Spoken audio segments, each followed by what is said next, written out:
नमस्कार दोस्तों, स्वागत है अपने YouTube channel organic farming era पर। आज हम बात करने जा रहे हैं मधुमक्खियों का पालन पोषण कैसे किया जाता है, वो भी नए तरीके से और नई तकनीकी से।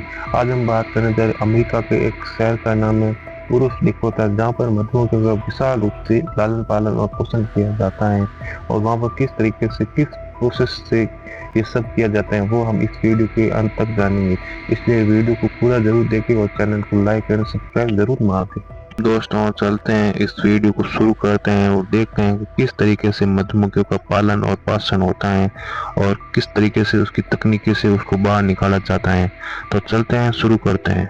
दोस्तों, अमेरिका का ब्रूस डिकोट एक शहर है जहाँ पर एक मधुमक्खियों का विशाल फार्म है जिसमें 12,000 मधुमक्खियों के छत्तों के बॉक्स हैं जिनका सावधानी पूर्वक प्रबंधन किया जाता है। प्रत्येक छत्ते में लगभग 60,000 मधुमक्खियों का पालन पोषण होता है, जो खेत में लगभग 4.5 बिलियन मधुमक्खियों की कुल संख्या होगी। शहद की कटाई के लिए छत्तों से फ्रेम निकाला जाता है। अक्सर मधुमक्खियों को शांत करने के लिए धुएं का उपयोग किया जाता है।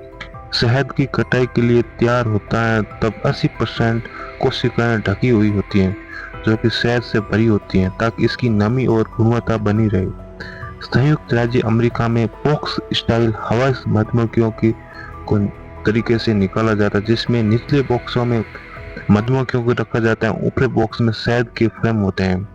शहद क्षेत्र में मधुमक्खियों एकटी हुई को कम करने के लिए डक बोर्ड को हटाकर कटाई शुरू होती है।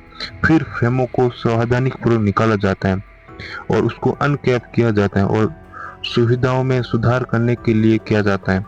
प्रतिदिन 2500 बॉक्स तक संभाल सकते हैं जिसमें शहद हम निकाल सकते हैं। प्रत्येक फ्रेम पूरी तरह से अनकैप और निष्कर्षण के लिए स्पिन होने पर सबसे अच्छा शहद देता है। शहद को तब मोम से अलग करने के लिए गर्म किया जाता है और बिक्री के लिए तैयार होने तक विशाल टैंकों में संग्रहित किया जाता है।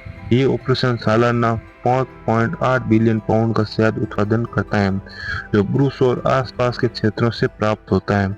जापान में छत्ते पारंपरिक रूप से लकड़ी के लॉग से तैयार किए जाते हैं और शहद का सेवन छत्ते के साथ किया जाता है। पेरिस जैसे शहरों में भी मधुमक्खियों का पालन का विकास हो रहा है, जहाँ छत्ते कीटनाशकों पर प्रतिबंध के कारण फलते फूलते हैं, जिससे अद्वितीय स्वाद वाला शुद्ध शहद प्राप्त होता है। वैश्विक स्तर पर शहद की कटाई कई रूपों रहती है। उदाहरण के लिए नेपाल में गुरंग लोग उच्च चट्टानों से पागल शहद की कटाई करते हैं, जो अपने मत्ती भ्रमण गुणों के लिए जाना जाता है। इस खतरनाक परंपरा में शहद इकट्ठा करने के लिए न्यूनतम उपकरणों के साथ 800 फुट की चट्टानों पर चढ़ना शामिल है। दक्षिण पूर्वी एशिया और अफ्रीका के अन्य क्षेत्रों में पेड़ आधारित कटाई होती है। कुशल कटाई करने वाले शहद इकट्ठा करने के लिए सरल उपकरणों पर संतुलन बनाए रखते हैं और लंबे पेड़ों पर चढ़ते हैं।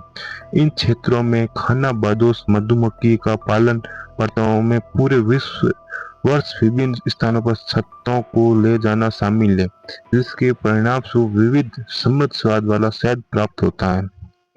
अफ्रीका में भी मधुमक्खियों के छत्तों की बाढ़ का उपयोग फसलों को हाथियों से बचाने के लिए किया जाता है। मधुमक्खियों को हाथियों के प्रबल ढंग से रोकती हैं, जिससे कृषि की रक्षा करने का एक पर्यावरण के अनुकूल तरीका माना जाता है। ये सारा प्रमुख बिंदुओं को कैप्चर करता है कि उस तकनीकी अमेरिकी शहद फार्मों से लेकर दुनिया भर में प्राचीन कटाई। यदि आपको ये वीडियो देखने में मजा और आनंद आया तो चैनल को लाइक एंड सब्सक्राइब जरूर कर दें।